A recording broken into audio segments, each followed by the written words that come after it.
Labą brangieji, sveiki įsijungę šitą video.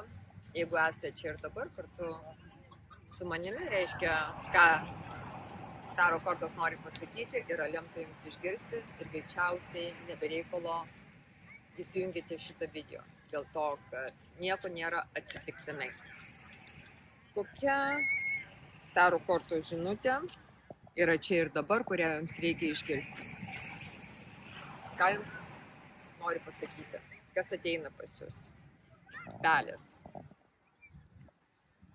Pelės šneka apie tai, kad apsidarykite aplinkui, ką jūs priimate į savo namus.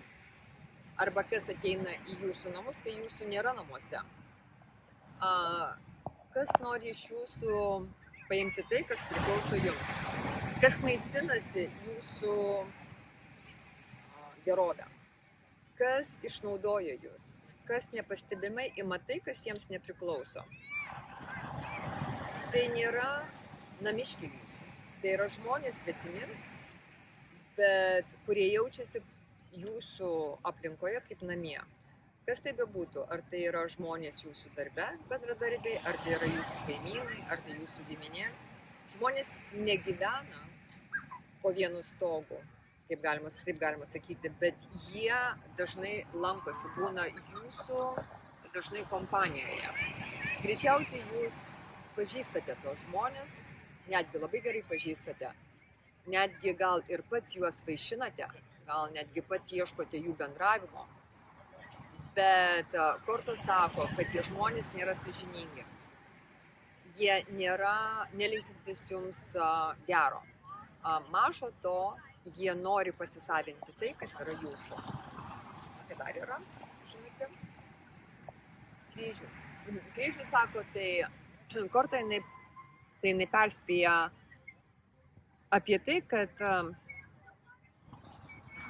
nėra tai lengva situacija, apie kurią mes dabar šnekame, kad nebus taip paprasta atsiriboti nuo tų žmonių, ar jais kažkaip atsikratyti, ar nuo jų nutolti.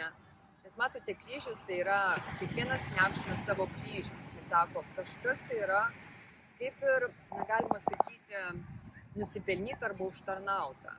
Ir dėl to dabar tą kryžių nusimesti reikia padėti labai daug pastangų. Ką jums dar nori pasakyti Taro kortos? Gandras. Gandras tai kalba apie jūsų namus. Gandras tai sako, kelionė, laukia jūsų kelionė.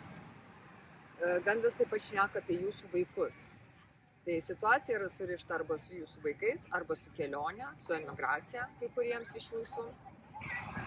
Arba kažkas tai, kurie atvyksta iš toli, arba jie atvyksta ir išvyksta. Ta prasme, žmonės ar žmogus, kuris neužsistovi vietoje, kuris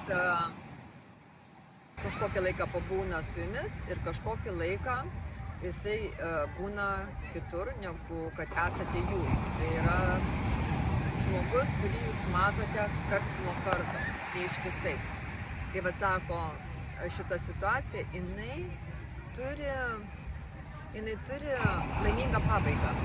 Dėl to pabaiga jinai gali atnešti jums gerų rezultatų. Tik tai čionais reikia jums atpažinti, apie ką kalba eina. Jums reikia pripažinti, priimti kaip faktą ir nemeluoti savo.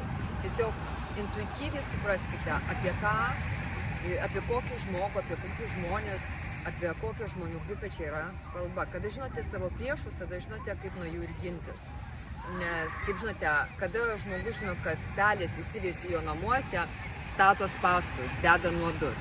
Ir taip, nuo šitų parazitų jie išsivaduoja. Taip ir jums reikia priimti metodus, bet kokius metodus priimti, jums reikia pirmiausiai žinoti, apie ką eina kalba, su kuo turite reikalą. Tai aš linkiu jums sėkmės ir va tokia buvo žinutė.